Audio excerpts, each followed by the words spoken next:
So we have a good opening hand in my opinion because we have a brainstorm.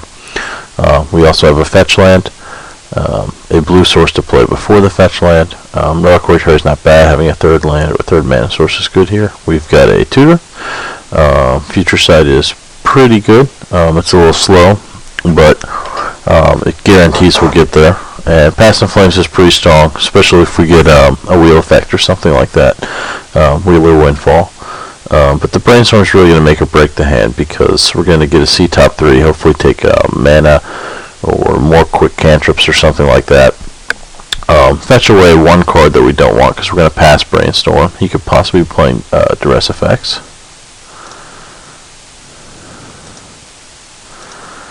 So we draw Wise Desire. That's really not a card we want at this point in the game. So that's probably the one we're going to end up pitching with our Brainstorm, which is unfortunate. But our Brainstorm hits Ad Nauseam and 2 more cantrips, which is incredibly good. So we're going to be able to fetch away that Mind's Desire.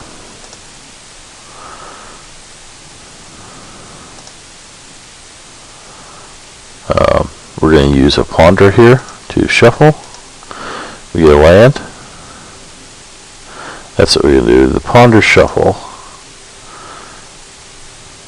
We get a Mana Crypt and a Vamp Tutor, which is pretty sweet.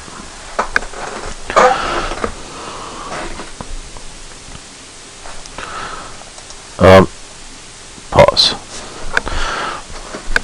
I contemplate just passing and casting Ad Nauseam, which is probably the best line. But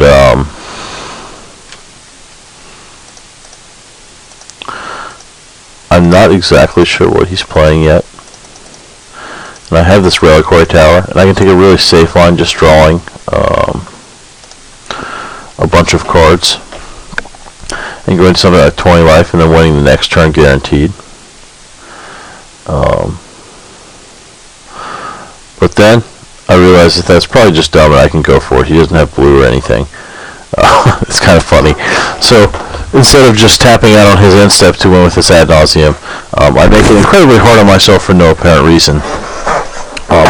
And instead decide to high tide and upkeep. So that was definitely me changing my mind in the middle of my thinking.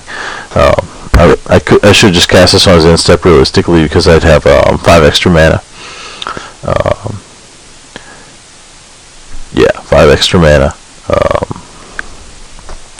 So the high tide would cost 1 more to get, and I would lose my draw for turn.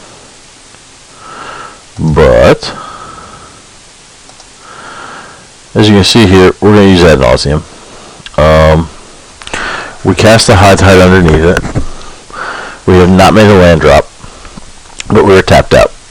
Our first couple hits here are Tidespout Tyrant and Notion Thief. It looks like we're not really hitting anything, but the first thing you'll notice we hit here is we're in the high tide, and we hit the Candelabra. That's the first really good hit here. Nothing, nothing, nothing. Bam! Turnabout Lotus Petal. Incredible hits. Now we found a way to cast our Candelabra, and we've got more gas. We still need more free to win here. Had we had the extra 5 mana and simply upkeep the high tide, it would be an extra, extra 1, 2, 3, 4, 5, actually 6 mana. No, because you have to cast 1 extra 5 mana for the high tide. But as you see here, incredibly lucky. Petal right next to a Chrome Mox. This, even just with this right here, we can now cast our Candelabra and cast a Chrome Mox, and we can Candelabra to get 2. So now as soon as we hit a mana, we've unlocked Turnabout. At this point, we've unlocked things like Soul Ring, but there, right here, you see is the last hit we need to win, really, and it's this Mox Diamond. And we're still at 12, so we're going to keep hitting. But with this Mox Diamond, we've now got Turnabout, which means... Actually, what am I thinking? We're still going to make a land drop. We have 2 more mana than I thought. I'm so silly. I think I made this mistake when I was drawing cards too. I forgot about the 2 free mana, and I just thought about my line for way too long. But we keep drawing till 8. And you see that this guy kind of stalls me out for a little bit, I think, and then eventually quits because I tell him what my line is. But this is an untap for 7 mana. The safest way to do this, assuming he could have a Slaughter Pact or something. He can't have a counterspell. And even if we got to this point against decks with counterspell, that have counterspelled the ad nauseum for sure. But it doesn't mean that your Tidespout Tyrant is still open. In this case, we actually have enough mana for him, because we're going to get 7 here. And no matter which line we take, either we can cast him right away off the turnabout, because this is 4 from the extra one we dropped, which would put us at 10, and we can Everflowing Chalice, go infinite, and win.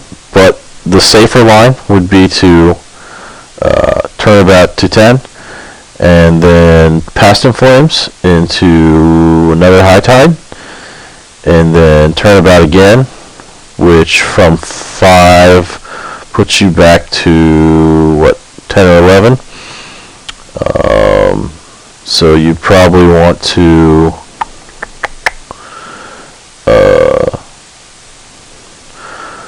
ponder with one of your tutors, either Imperial Seal or Mystical. Probably the Mystical. You use your Mystical to get a Frantic Search, and then you can untap for 9 more. Actually, cost 3, so you net 6, so maybe, 15, 16 mana, 17 mana, something like that. Then you Tidespout Tyrant, Infinite Bounce, the Everflowing Chalice to the Mana Crypt to the Candelabra for infinite mana, and then use your remaining tutor to go get your win con. If they played something to instantly exile your graveyard or something after you cast some spells, I don't know why, but for whatever reason, if you couldn't use these cantrips, you could just use the Future Sight as a cantrip to get the win card. You could go get Mind's Desire here. You could just go get the Tendril since you're already infinite, but you might as well just go get Mind's Desire and flip more cards in your deck just to be a douche because you have extra tutor. Actually, do you? Frantic Search and what did I say? And just kill card, really. So now you've got extra tutor. We have an extra tutor. Also nice to note we've got Notion Thief here with our wheel. So in a 4-player game, we could go into 28 cards, and these guys are fairly close to each other, so that's fairly good synergy. Future Sight's good with almost everything here. Future Sight Necro is actually really, really trolly.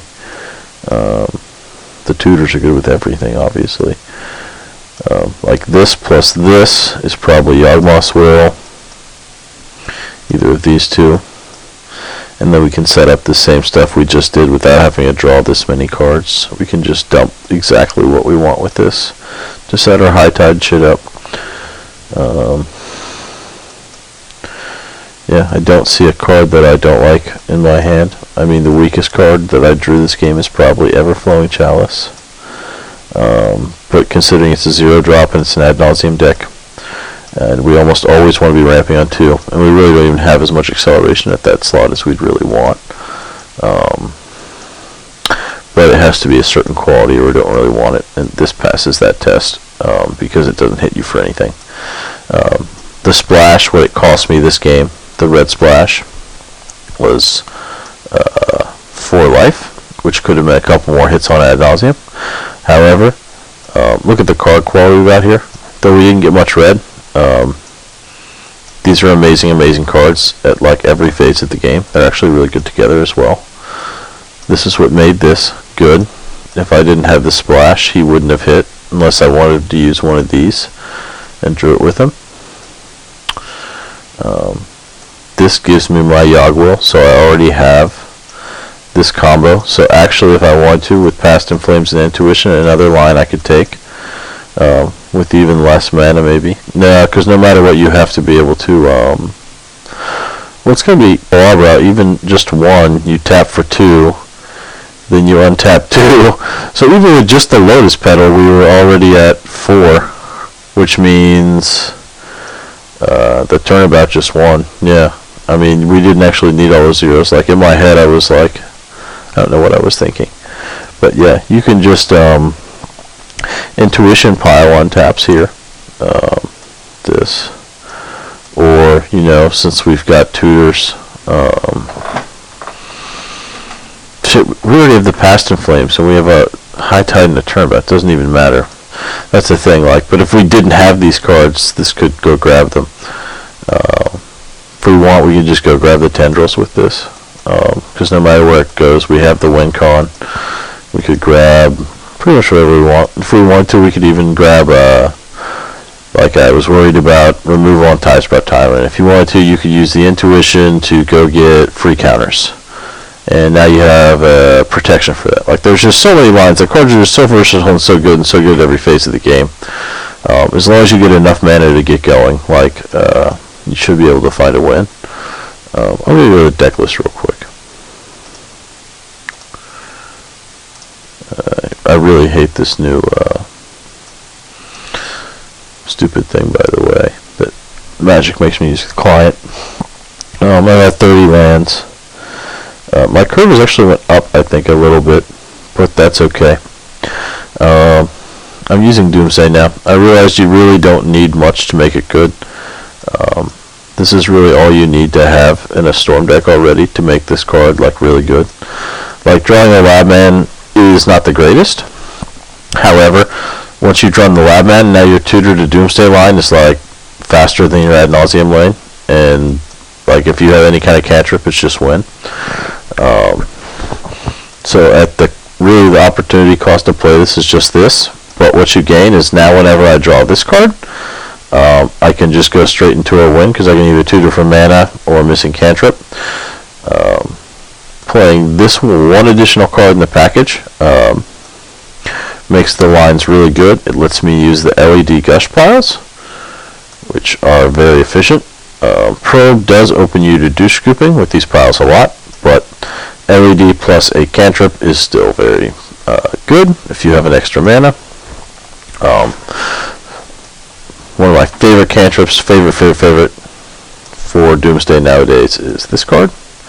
If you have this card, like, you don't even have to go to get top. Like, you don't go to get top plus Ethereum Sculptor, or top just gets you there in like a turn or so.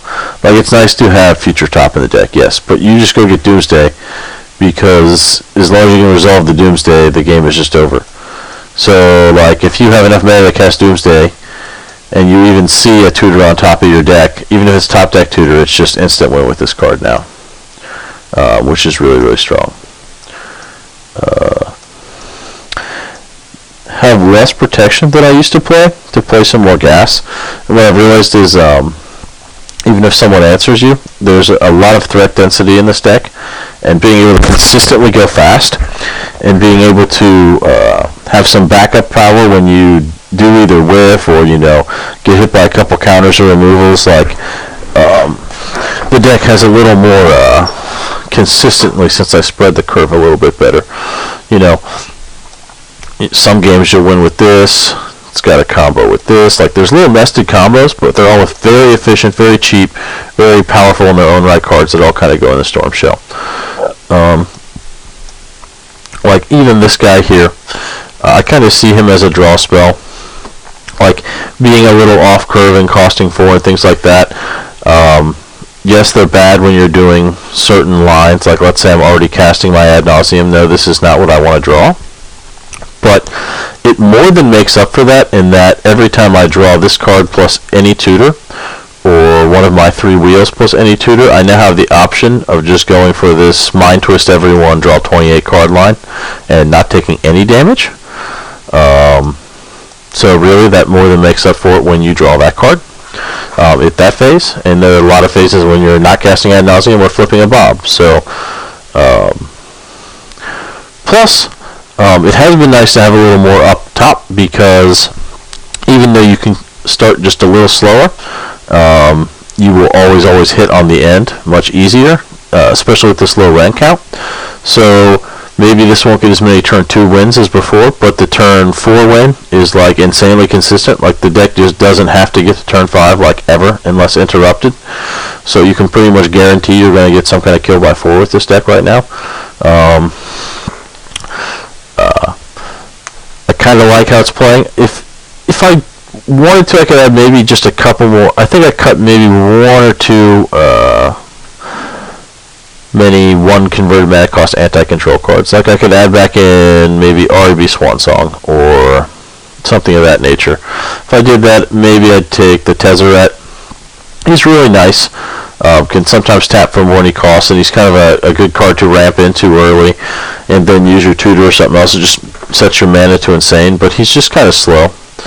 So maybe this card could be cut for REB or a Swan Song, or Dispel or Spell Pierce, whatever you think you want. Spell Pierce is kind of nice because it hits Soul Ring, but it's kind of weaker later in the game, especially with the Blue Mage like passes completely untapped because he can't curve out into a spell and he's holding like just a counter spell or something.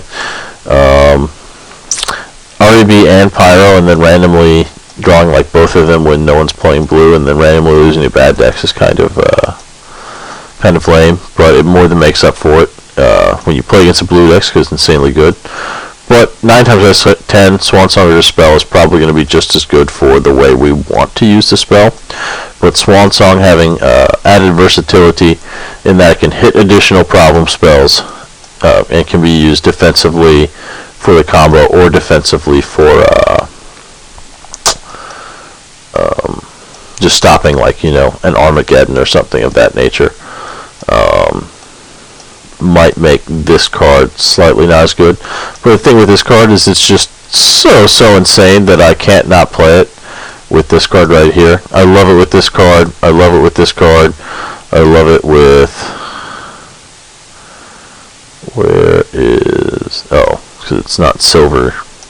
This card. It's amazing with this card. It just has too many things that it's insanely good with. Yeah, it can just make so much mana. It can fetch this, which is really good for my combo. It's a tutor. It can fetch this and make lots of mana. It's hard for me to cut something like that, but I feel like I could maybe play just the Swan Song over something. Maybe I'm not sure exactly what I want to cut for it yet. But I feel like I could probably play one more protection. I think Swan Song is the best one I'm not playing. I can even technically cut this Counterspell, but I think Counterspell is just too good. The extra stuff it picks up is actually quite a bit.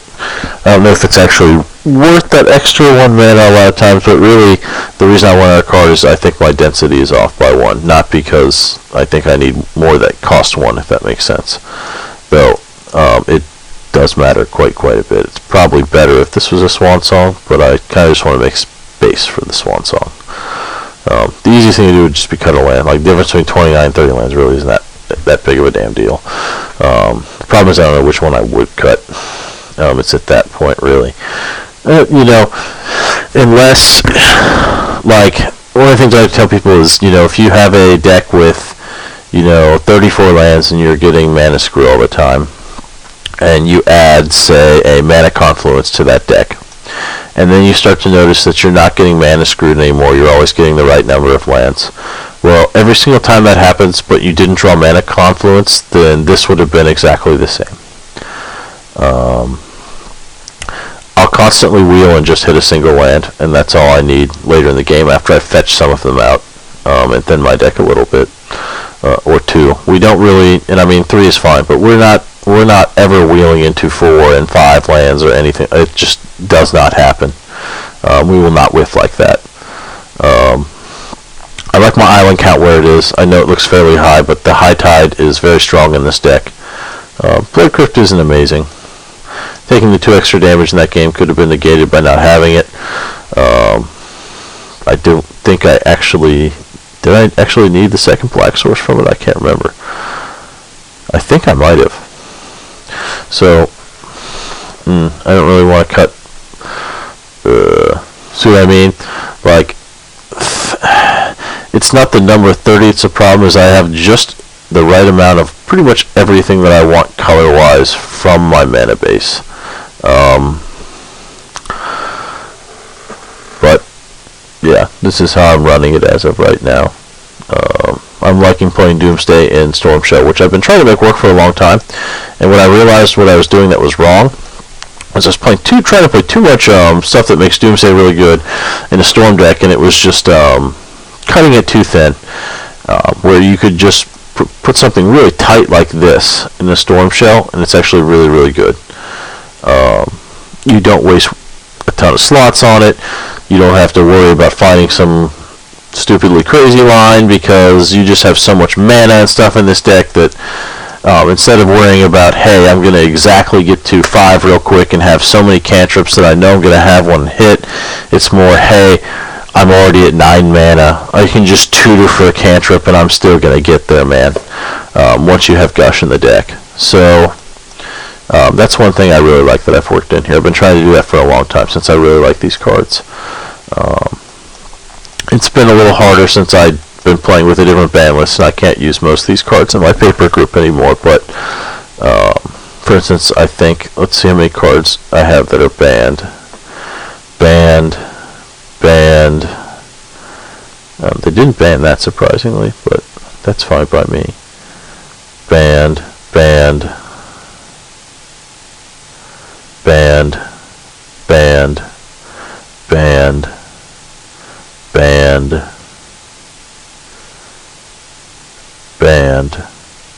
Didn't ban that. That's a pretty good card, though.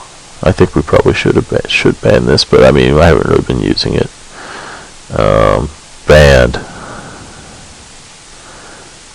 I don't think we banned any of that. Banned. Yeah. So I'm using a lot of cards on here that I don't get to use all the time in my competitive group. So playing against a bunch of players who aren't prepared doesn't get me nearly as good testings as I used to get in some of these builds. But Goldfish is like a champ, almost never loses on here.